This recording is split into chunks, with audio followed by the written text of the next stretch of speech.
IAS Arvind Kumar కేటీఆర్కు shock ఇవ్వబోతున్నారా? ACB విచారణలో అరవింద్ కుమార్ అప్రూవర్గా మారబోతున్నారంటే అవుననే ప్రచారమే సాగుతోంది. తనను జైల్లో పెట్టకుండా చూస్తే అన్ని విషయాలు చెప్తానంటూ ఏసీబీ విచారణలో అరవింద్ కుమార్ ఒప్పుకున్నట్లుగానైతే వార్తలు వస్తున్నాయి, ప్రచారం సాగుతుంది. అయితే అరవింద్ కుమార్ అప్రూవర్గా మారినట్లు జరుగుతున్న ప్రచారానికి సంబంధించి అసలు ఏం జరుగుతుంది? ఏసీబీ విచారణలో రాజకీయ ఒత్తిడితోనే తాను నిధుల బదలాయింపు చేశానన్నట్టుగా, నిధులు విడుదల చేసినట్టుగా అరవింద్ కుమార్ ఒప్పుకున్నట్టుగా తెలుస్తుంది. ఫార్ములా ఈ-రేస్ వ్యవహారాలు, ముఖ్యంగా 55 కోట్ల వ్యవహారానికి సంబంధించి కేవలం రాజకీయ ఒత్తిళ్లతోనే తాము ఆదేశాలు పాటించమని చెప్తున్నట్టుగా తెలుస్తుంది. మరోవైపు ఇటు ఈడీ ముందు బిఎల్ఎన్ రెడ్డి కూడా హాజరయ్యారు, ఇటు అరవింద్ కుమార్ కూడా ఈడీ ముందు హాజరు కావాల్సిన పరిస్థితి. మరోవైపు ఇటు కేటీఆర్ సుప్రీంకోర్టుకు వెళ్ళారు. ఇప్పటికే హైకోర్టులో క్వాష్ పిటిషన్ కొట్టివేసిన సందర్భంగా సుప్రీంకోర్టును ఆశ్రయించారు కేటీఆర్. సో ఈ నెల 9న ఆయన కూడా ఏసీబీ ముందు హాజరు కావాల్సిన పరిస్థితి. సో రాజకీయ ఒత్తిళ్లతోనే నిధులు చెల్లించినట్లుగా అరవింద్ కుమార్ ఒప్పుకున్నట్టుగా తెలుస్తుంది. ఈ రూల్స్కు విరుద్ధంగా ఆ 55 కోట్లు చెల్లించినట్టుగా చెప్పినట్టుగా తెలుస్తుంది. జైలుకు వెళ్లకుండా చూస్తే అన్ని విషయాలు చెప్తానంటూ అరవింద్ కుమార్ చెప్పినట్టుగా వార్తలు వస్తున్నాయి. సో A2గా ఉన్నాడు ఫార్ములా ఈ-రేస్ వ్యవహారంలో, ఈ కేసులో. సో ఆయన అప్రూవర్గా మారినట్టుగానైతే ప్రస్తుతం ప్రచారం జరుగుతున్న నేపథ్యంలో అసలు ఏం జరుగుతుంది? మా కరెస్పాండెంట్ విజయ్ ఉన్నాడు. విజయ్, ఫార్ములా ఈ-రేస్ వ్యవహారంలో ఐఏఎస్ అరవింద్ కుమార్ నిజంగా కేటీఆర్ షాక్ ఇవ్వబోతున్నారా? అసలు అరవింద్ కుమార్ అప్రూవర్గా మారాడు అని జరుగుతున్న ప్రచారంలో వాస్తవం ఎంత, అసలు ఏం జరుగుతుంది? ఫార్ములా ఈ-రేస్ కేసులో అయితే దర్యాప్తు జరుగుతుంది. ఈ కేసులో భాగంగా A2గా ఉన్నటువంటి అరవింద్ కుమార్, సో అరవింద్ కుమార్ స్టేట్మెంట్ కూడా రికార్డ్ చేస్తా ఉన్నారు ప్రత్యేక అధికారులు అయితే. సో ఈ కేసు విషయంలో ఇప్పటికే ఫిర్యాదుదారు ఐఏఎస్ అధికారి దానకిషోర్ స్టేట్మెంట్ కూడా తీసుకుంది. సో దాదాపు 7 గంటల పాటు ఆయన చెప్పినదంతా ఆ వీడియో రూపంలో కూడా రికార్డ్ చేసింది. సో గ్రీన్ కో కంపెనీల పైన సోదాలు కూడా చేసింది ఏసీబీ. సో అందులో లభించినటువంటి డాక్యుమెంట్లు దానకిషోర్ నుంచి సేకరించి ఏదైతే వివరాలు ఉన్నాయో ఆ వివరాలను కూడా అన్నింటిని కూడా దగ్గర పెట్టి అరవింద్ కుమార్ అయితే విచారిస్తా ఉన్నారు. అంటే దానకిషోర్ చెప్పేదానికి అరవింద్ కుమార్ చెప్పేదానికి పొంతన ఉందా లేదా అన్న కోణంలో కూడా విచారణ అయితే కొనసాగిస్తా ఉన్నారు అధికారులు. మరోవైపు హెచ్ఎండిఏ మాజీ చీఫ్ ఇంజనీర్ బిఎల్ఎన్ రెడ్డిని కూడా ఈడీ అధికారులు అయితే విచారిస్తా ఉన్నారు. సో ఆయన నుంచి కూడా వివరాలు నమోదు చేసినటువంటి తర్వాత చివరకు కేటీఆర్ ను కూడా విచారించేటువంటి అవకాశం కూడా ఉంది ఏసీబీ. అయితే కేటీఆర్ కనుక విచారణకు హాజరయ్యాక ఏసీబీ అధికారులు ఆయన వాంగ్మూలాన్ని రికార్డు చేసి ఈడీకి కూడా పంపించేటువంటి అవకాశం కనిపిస్తాం. సో ఫార్ములా ఈ-రేస్ వ్యవహారం పైన డిపార్ట్మెంట్ ఎంక్వైరీ జరిగినప్పుడు అరవింద్ కుమార్ కీలక విషయాలు బయట పెట్టారని చెప్పి కూడా కొంత విశ్వసనీయ సమాచారం అయితే ఉంది. సో అప్పటికి మంత్రిగా పనిచేసినటువంటి కేటీఆర్ ఆదేశాలతోనే నిధులను ఎఫ్ఈఓకు బదిలీ చేసినట్టు కూడా ప్రభుత్వానికి వివరణ ఇచ్చారనుకున్నారని చెప్పేసి కూడా తెలుస్తాం. సో దీన్ని ఆధారంగా వాళ్ళు ప్రకటనలు అయితే రెడీ చేశారు అధికారులు. ఇదే సమయంలో ఎన్ఫోర్స్మెంట్ డైరెక్టరేట్ కూడా దూకుడైతే ప్రదర్శిస్తా ఉంది. సో డబ్బుల బదిలీలో కీలకంగా వ్యవహరించినటువంటి హెచ్ఎండిఏ మాజీ చీఫ్ ఇంజనీర్ బిఎల్ఎన్ రెడ్డిని ఈడీ ముందైతే హాజరయ్యాడు. సో మరోవైపు ఫార్ములా ఈ కేసులో కీలక విషయాలు అయితే వెలుగులోకి వస్తా ఉన్నాయి. తాజాగా అప్రూవర్ గా మారేందుకు ఐఏఎస్ అధికారి అరవింద్ కుమార్ సిద్ధమైనట్టు కొంత టాక్ అయితే వినిపిస్తా ఉంది.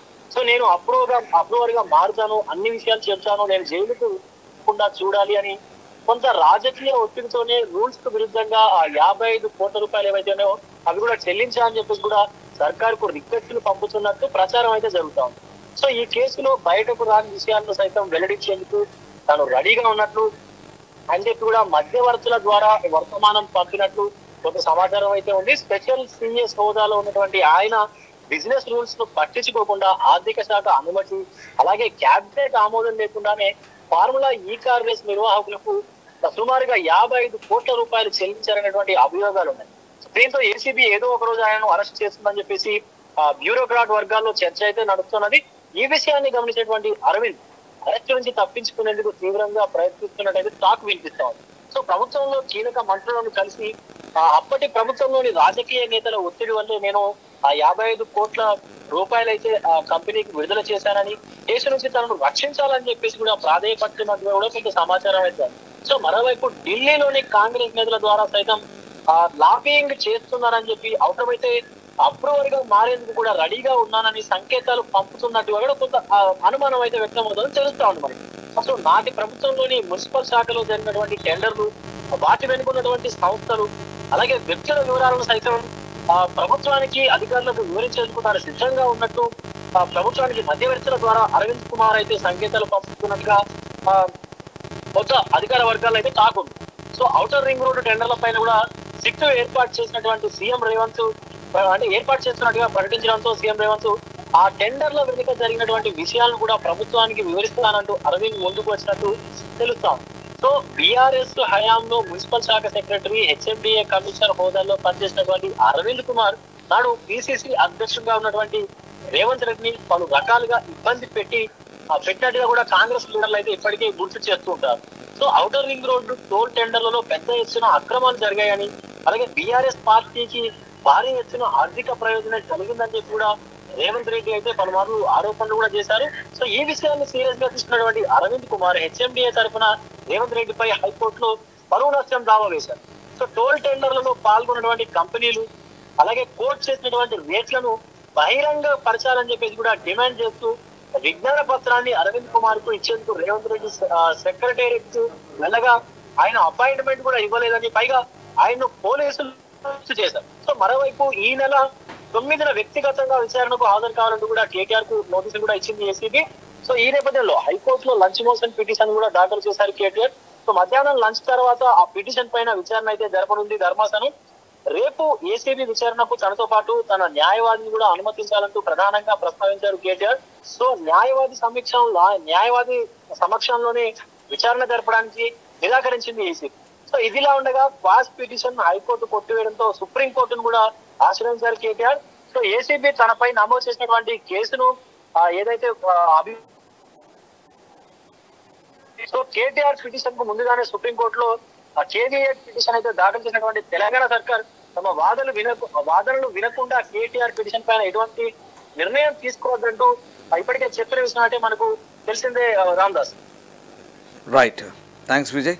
సో ఫార్ములా ఈ రేస్లో ఏటుగా ఉన్న అరవింద్ కుమార్ తనను జైలుకు పంపకుండా ఉంటే అన్ని విషయాలు బయట పెడతానంటూ చెప్పినట్టుగా సమాచారం. సో ఈ రకంగా కేటీఆర్కు షాక్ ఇచ్చేందుకు అరవింద్ కుమార్ సిద్ధమవుతున్నారంటే అవుననే వార్తలే ప్రచారం జరుగుతున్నాయి. అప్రూవర్గా మారేందుకు కూడా సిద్ధమవుతున్నట్టుగానైతే ప్రస్తుతం వార్తలు వస్తున్నాయి. రూల్స్కు విరుద్ధంగా అప్పటి రాజకీయ ఒత్తిళ్లతో నిధులు చెల్లించినట్లుగా అరవింద్ కుమార్ ఒప్పుకున్నట్టుగా తెలుస్తుంది. కేవలం ఫార్ములా ఈ రేస్ వ్యవహారం కాదు, ఇంకా మిగతా అంశాలకు సంబంధించి అప్పటి ప్రభుత్వ నిర్ణయాలు, ఔటర్ రింగ్ రోడ్ లాంటి అంశాలకు సంబంధించి కూడా, ఆ టెండర్ల అంశాలకు సంబంధించి కూడా అనేక విషయాలు చెప్తానంటూ ఈయన ఒప్పుకున్నట్టుగా తెలుస్తుంది. ప్రస్తుతం అదే ప్రచారం అయితే సాగుతుంది. ప్రస్తుతానికైతే అరవింద్ కుమార్ అప్రూవర్గా మారితే కేటీఆర్కు ఇబ్బందులు తప్ప అనే ప్రచారం సాగుతున్న నేపథ్యంలో ఈ అంశానికి సంబంధించి ఇంకా ఒక ఆసక్తికర చర్చ అయితే సాగుతుంది. మరి మరోవైపు ఇటు కేటీఆర్ సుప్రీంకోర్టును ఆశ్రయించారు.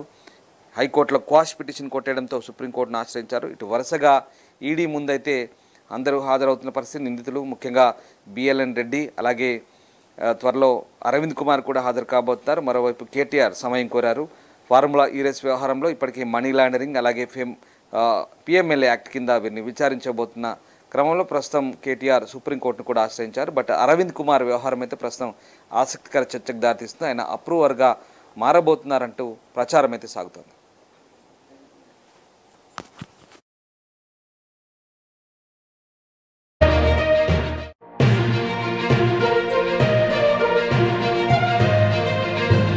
ప్రపంచంలో ఏ మూల ఏ క్షణం ఏం జరుగుతుందో వేగంగా తెలుసుకోవడానికి తొలి వెలుగు వాట్సాప్ ఛానల్ని ఫాలో చేయండి.